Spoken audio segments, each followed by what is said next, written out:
Welcome to Make It Happen Monday, your weekly dose from the Healthy Living School. So today I wanted to share an amazing, delicious, beyond delicious and really healthy, I call it Sunday night soup, that I just did on a whim, that I promise is no more max 10 minutes of hands-on time. And so what was happening is last Sunday, I was like, oh, what am I going to make for dinner? What am I going to make for dinner? I was like, I had hardly any food, and I just did not want to go to the grocery store. And so I was thinking about it all day. I thought, oh, I know what I can do. And I'm going to tell you what I did. And it was shocking how good it was and how fast it was. I had 3 sweet potatoes. I just kind of used what I had. I had 3 sweet potatoes, and I baked them in the oven, until they're nice and soft. Okay. And then after they were finished baking, the skin just came right off at that point, and I was able to take the skin off. I threw the meat of the sweet potato into the food processor. You could also use really any kind of blender. And then I blended it up with 3 sweet potatoes cooked with 1 can of light coconut milk. Okay, so that was the base of my soup. And then I simply added to that 2 cans of rinsed black beans.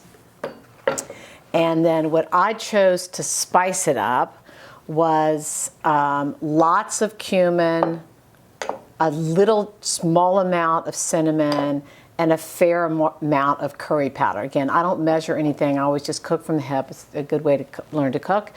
And then blended that all together. I added a little bit of mustard because I wanted to kind of balance.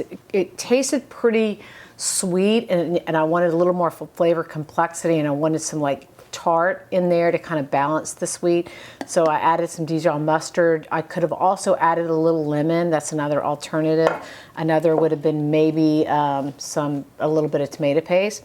Then I just went to the garden and grabbed some dark leafy greens, but you could use any greens from the grocery store. It could be spinach, it doesn't matter, kale, collards, whatever green leaves you want. And I stripped them and then chopped them really fine, and added them into the soup where all this stuff was in, and cooked it until this got a little wilty. It just took a few minutes. It just wilts. Greens, when you chopped them fine, will wilt really quickly and become tender.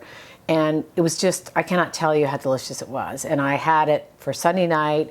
I had it for my lunch Monday, my lunch Tuesday, and I even had a little bit last night on the side with my salmon and my red cabbage. So just a simple, really quick, and very healthy and delicious recipe that I hope helps you like it helped me that night.